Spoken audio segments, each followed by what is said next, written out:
श्री शिवाय नमस्ते प्रेम साथियों, सादर जय श्री कृष्ण। कैसे हैं आप सब? आशा करती हूँ आप सब अच्छे होंगे। महादेव की कृपा आप पर व आपके परिवारजनों पर सदैव बनी रहे, इसी कामना के साथ एक बार फिर से स्वागत है आपका, अभिनंदन है आपके अपने यूट्यूब चैनल में। साथियों, आज की वीडियो में मैं आपके साथ में शेयर करने जा रही हूँ गुरुदेव पंडित प्रदीप मिश्रा द्वारा बताए गए कैंसर जैसी बीमारी के लिए, मतलब जो भयंकर बीमारियां होती हैं, बड़ी बड़ी बीमारियां होती हैं, किडनी लीवर में हो जाती हैं, उसके उपाय शेयर करने जा रही हूँ। तो जो लोग मेरे चैनल में पहली बार आए हैं, मैं उनकी जानकारी के लिए बताना चाहूँगी कि मैं अपने चैनल पर वही उपाय बताती हूँ, वही जानकारियाँ देती हूँ जिससे संबंधित परेशानियाँ आप लोग मुझे अपने कमेंट बॉक्स में लिख कर भेजते हैं। मेरे पास जो परेशानियाँ आती हैं, कमेंट्स आते हैं, उनसे संबंधित ही मैं वीडियो बनाती हूँ। तो अगर आपके पास भी ऐसी कोई समस्या है, कोई परेशानी है जिसका उपाय आप जानना चाहते हैं, या उपाय पता है लेकिन उसको उपाय को करने का तरीका नहीं पता है, तो भी आप मुझे कमेंट बॉक्स में लिख करके भेज सकते हैं।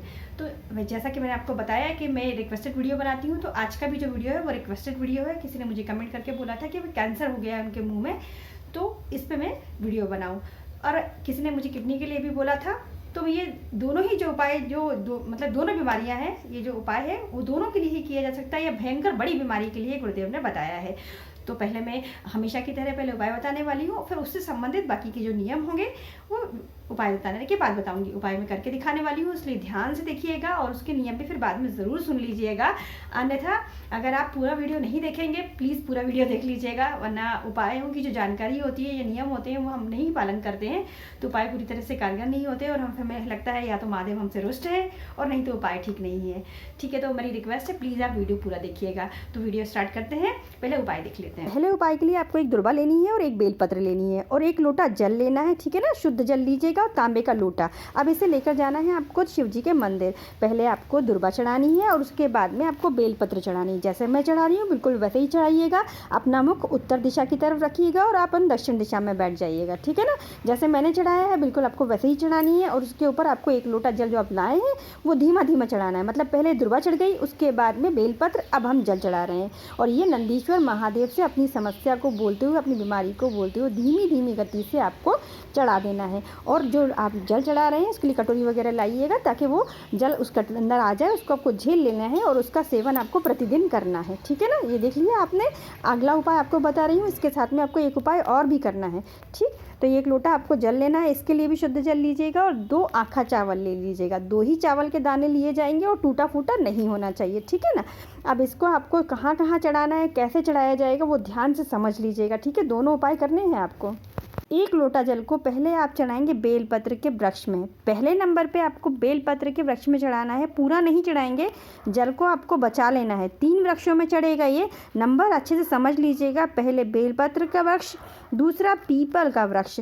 ठीक है ना, दूसरे नंबर पे आपको पीपल के वृक्ष में चढ़ाना है, लेकिन पूरा नहीं चढ़ाना है, अभी भी आपको इसको बचा लेना है। और तीसरे नंबर पे आपको आंवले के वृक्ष में इसको चढ़ाना है। अगर आंवले का वृक्ष आपको नहीं मिलता है किसी कारण से, तो आप इसे शमी के वृक्ष में भी चढ़ा सकते हैं। लेकिन ये उपाय जो किया जाएगा पूरे 7 दिन करना है आपको। लेकिन 7 दिनों में आप जो तीसरे नंबर का वृक्ष चुनेंगे, मतलब आंवला या शमी, तो आपको पूरे 7 दिन वैसे ही चढ़ाना है। 1 नंबर बेलपत्र, दूसरा पीपल और तीसरा आंवले का वृक्ष। ठीक है ना, 3 नंबर ये ऐसे हो गए।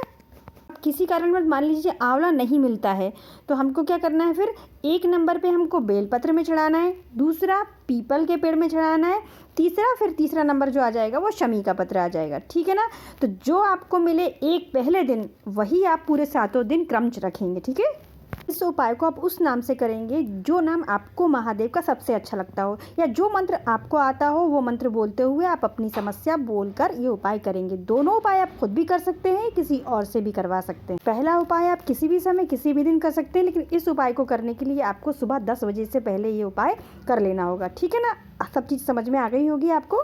मैंने आपको 2 उपाय बताए, आशा करती हूँ आपको दोनों उपाय अच्छे से समझ में आ गए होंगे। आपको दोनों उपाय करने हैं।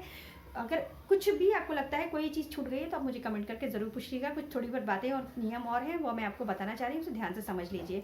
ठीक है, दोनों उपाय आपको किसी भी दिन कर सकते हैं। गुरुदेव ने ऐसा कहा है कि अगर ऐसी कोई बीमारी लग जाती है तो हमको आज से ही ऐसा उपाय करना शुरू कर देना चाहिए। तो आप अभी ही, मतलब जैसे ही आपको ये वीडियो दिखे, आप ये उपाय करना चालू कर सकते हैं। ठीक है ना, अब जो दूसरा वाला उपाय है वो आपको 7 दिन कंटिन्यू करना है। बाकी जो पहला उपाय बताया है वो तो आपको निरंतर करते ही रहना है। ठीक है ना, ऐसा बोला है गुरुदेव ने। आप बिल्कुल जल इसी तरीके से चढ़ाइए और उस जल का सेवन आप डेली कीजिए। ठीक, अब कुछ चीज़ें और हैं, जैसे बेलपत्र आपको लेनी है, वो बहुत सुंदर सी लेनी है, कटी फटी टूटी फूटी बेलपत्र नहीं होनी चाहिए, पीछे का हिस्सा आप तोड़ करके आपको उसे चढ़ाना है, ठीक।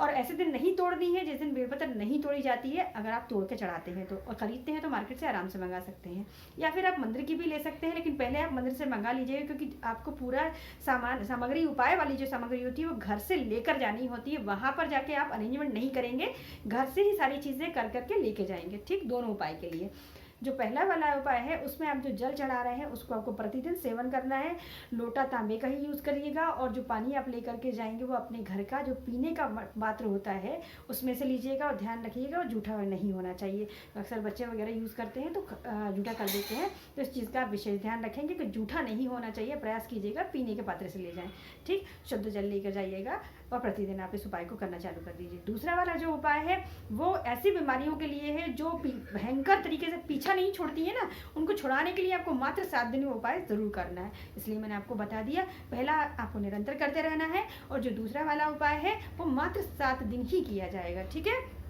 तो जो आपको जल लेना है वो शुद्ध जल लीजिएगा, तांबे का ही पात्र जाएगा उसमें, दूसरा पात्र, दोनों उपाय के लिए आपको तांबे का ही पात्र इस्तेमाल करना है, दूसरा पात्र आपको नहीं लेना है, ठीक है ना। और जल शुद्ध बता दिया मैंने आपको। चावल लेंगे, बिल्कुल आखा चावल लीजिएगा, टूटा फूटा मत ले जाइएगा, ठीक।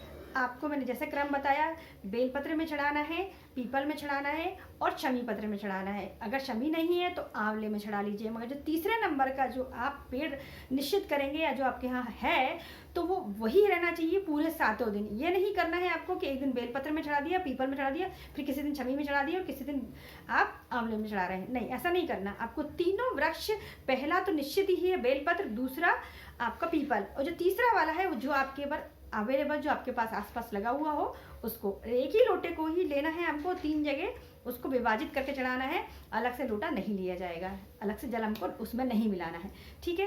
सारी बातें मैंने आपको बता दी हैं। जो दूसरा उपाय है सिर्फ 7 दिन करना है, प्लीज़ प्लीज़ उपाय को ज़रूर करिएगा, बहुत अच्छा उपाय है, वो कई लोगों को मैं बता चुकी हूँ, बहुत फ़ायदा मिलता है उस उपाय से। तो मेरी आपसे रिक्वेस्ट है कि अगर मुझे भी कमेंट में आया था, कंबाइन क्रियाज में भी आपको सूजन आ जाती है, तो आप भी इस उपाय को ज़रूर करिए, बहुत अच्छे उपाय हैं, बहुत अचूक उपाय हैं। और अगर हमको और भी कोई जानकारी चाहिए तो मुझे आप कमेंट करके बता लीजिएगा। बस यही था मेरा आज का वीडियो, आशा करती हूँ आपको वीडियो अच्छा लगा होगा। तो बस वीडियो को लाइक कीजिएगा, और कुंदकेश्वर महादेव का जप ज़रूर करना चाहिए, जब कोई बीमारी हो तो कम से कम 11 बार कुंदकेश्वर का आप जप कीजिए, और महादेव की कथा सुनिए। बस यही था आज का वीडियो, आशा करती हूँ वीडियो अच्छा लगा होगा। तो वीडियो को लाइक कर दीजिएगा और चैनल को सब्सक्राइब कर लीजिएगा, और अगर आप मुझे अपनी समस्या लिखकर भेज रहे हैं तो प्लीज़ बेल आइकन को ज़रूर हिट कीजिएगा, वरना मेरी वीडियो आप तक नहीं पहुँच पाएगी। तो बस मिलते हैं फिर अच्छी सी वीडियो के साथ, तब तक के लिए अपना का ख्याल रखिए, और हर हर महादेव। गुरुदेव के चरणों में शत शत नमन।